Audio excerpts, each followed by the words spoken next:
మకర రాశి వారికి ఈ వారం చాలా అనుకూలంగా ఉంది. తృతీయ వ్యయాధిపతి అయిన గురువు సప్తమంలో బలంగా ఉన్నారు. అష్టమాధిపతి అయిన రవి దశమంలో ఉన్నారు. అష్టమంలో కేతు కూడా బలంగా ఉన్నారు. ఆధ్యాత్మిక పరంగా కొన్ని అవకాశాలు కలిసి వస్తాయి. అదేవిధంగా అనుకోని సంఘటనలు జరుగుతాయి. అది మంచి ఫలితాలే ఉంటుంది.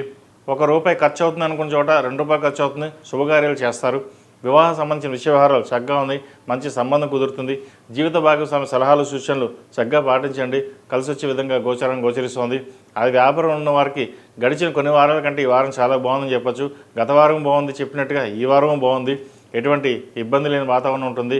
స్కిన్కి సంబంధించిన ఎలర్జీస్ కానీ, ఇండైజెస్టివ్ సిస్టమ్ సంబంధించిన కానీ, మోకాల నొప్పులకు సంబంధించినవి, నరాలకు సంబంధించిన ఇష్యూస్ ఉండే అవకాశం గోచరిస్తుంది. వాటి విషయంలో తప్పనిసరిగా జాగ్రత్తలు తీసుకోవడం చెప్పదగినది. అదేవిధంగా భూ సంబంధించిన విషయ వ్యవహారాలు సానుకూలపడతాయి. రియల్ ఎస్టేట్ రంగంలో ఉన్న వారికి కాలం అనుకూలంగా ఉంది. సినీ కళా రంగాల వారికి కలిసి వచ్చే విధంగా కాలం గడుస్తోంది. అదేవిధంగా రాజకీయ రంగాల వారికి చాలా బాగుందని చెప్పొచ్చు. అనుకోని పదవి వచ్చే అవకాశం లేకపోలేదు. మొత్తం మీద గడిచిన 2 వారాల కంటే ఈ వారం ఇంకా బాగుందని చెప్పొచ్చు.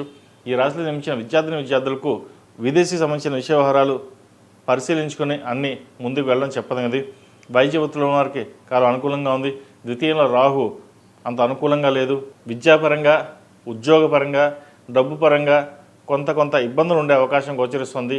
అయితే ఏదైనా సరే 1-2 సార్లు ఆలోచించుకుని ముందుకు వెళ్ళాలి. లేదా ముందుకు వెళ్దాం, తర్వాత చూసుకుందాం, మనకు ఎవరు ఏం ఇబ్బంది లేదు, అన్నీ నాకు తెలుసు అనే భావన మీకు ఉంటుంది. రాహు మాయ. ప్రాక్టికల్గా ఏదైనా ఆలోచించుకుని ముందుకు వెళ్ళాలి. ఇటువంటి విషయంలో జాగ్రత్త వహించండి. ఈ రాశిలో జన్మించిన స్త్రీలకు అన్ని రకాలుగా బాగుంటుందని చెప్పచ్చు. శుభకార్యాలు చేయగలుగుతారు.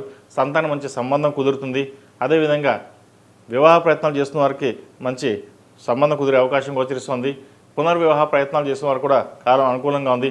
ఆరోగ్య రీత్యా కూడా కలిసి వచ్చే విధంగా గోచరిస్తుంది. ప్రయాణాలు కలిసి వస్తాయి. వచ్చిన అవకాశాన్ని ఉపయోగించుకుంటారు. శుభకార్యాలు, దైవ దర్శనాలు ఎక్కువగా చేసుకుంటారు. అదేవిధంగా వ్యాపారంలోనూ మంచి లాభసాటిగా ఉంటుంది. గడిచిన 4 వారాల కంటే మంచి లాభాలు వచ్చే విధంగా గోచరిస్తోంది. ఈ రాశివారు ప్రతిరోజు ప్రతినిత్యం దక్షిణామూర్తి స్తోత్రాన్ని పఠించడం, దక్షిణామూర్తి రూపు, కాలభైరవి రూపు మెడలో వేసుకోవడం చెప్పదగినది. దక్షిణామూర్తి రూపు చదువుకిను, కెరియర్కిను, కాలభైరవి రూపు నరదిష్టికి, ఆరోగ్యానికి, ఇవి 2 మెడలో వేసుకోవడం చెప్పదగిన సూచన. ఈ రాశిలో జన్మించిన వారు ప్రతిరోజు ప్రతినిత్యం ఓం నమః శివాయ ఒత్తులతో దీపారాధన చేయడం చెప్పదగిన సూచన. ఈ రాశిలో జన్మించిన వారికి కలిసి వచ్చే సంఖ్య 7, కలిసి వచ్చే రంగు మెరూన్. ఏదైనా పని మీద బయటికి వెళ్ళినప్పుడు బుధవారం కానీ శనివారం కానీ వెళ్ళండి. మంచి ఫలితాలు సంప్రాప్తిస్తాయి.